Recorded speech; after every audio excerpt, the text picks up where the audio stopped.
আজকে ফিলিস্তিনের জমিনে এরকম ভাবে মুসলমানরা মার খাচ্ছে, মুসলমান যেন ঘুমিয়ে রয়েছে, মুসলমানের ঘর থেকে কোনো আওয়াজ আসতেছে না, ওলামায়ে কেরাম ডেকে ডেকে মুসলমানদেরকে বের করতে পারতেছে না, মুসলমান খাইতে যে চলতেছে কিন্তু কোন মুসলমানের মনের মধ্যে আঘাত আসতেছে না। হায় রে, ফিলিস্তিনের মধ্যে মানুষদেরকে পাখির মতো গুলি করে আমার মুসলমান ভাইকে মারতেছে, কিন্তু মুসলমান আজকে ঘুমিয়ে আছে। হায় মুসলমান, এটা তো তোমার জিন্দেগি না। তোমার নামাজ পড়াটা যেরকম ফরজ, তোমার রোজা রাখাটা যেরকম ফরজ, তোমার হজ করাটা যেরকম তোমার জন্য ফরজ, এরকম ভাবে তোমার জন্য কিন্তু আমি এই জিহাদটাকে তোমার জন্য ফরজ বিধান করে দিয়েছি।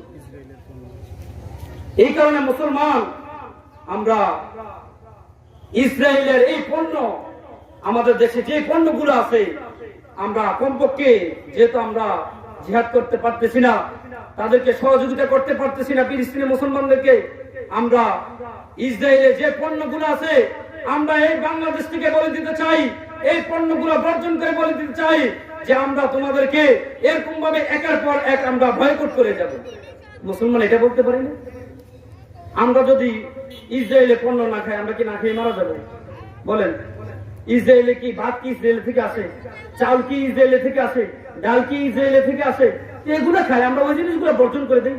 ইসরায়েলি যে পণ্যগুলো আছে আমরা দেখে দেখে দোকানে গিয়ে বলবো যে ভাই ইসরায়েলি যে পণ্যগুলো আছে এগুলো বাদ দিয়ে দেন আমাদেরকে, এগুলো ছাড়া অন্য কোম্পানি দেন, ইসরায়েলে কোনো কোম্পানি দিবেন না আমাদেরকে, পান কোম্পানি খাবেন না, কাদিয়ানি কোম্পানি খাবেন না। এরকম ভাবে যদি আমরা একের পর এক যদি আমরা এরকম ভাবে বর্জন করতে থাকি, তাহলে আল্লাহ তাআলা আমাদের উপর খুশি হবে। কমপক্ষে তো আমরা বর্জন করে চলেছি, আমাদের যতটুকু সামর্থ্য আছে আমরা চেষ্টা করব।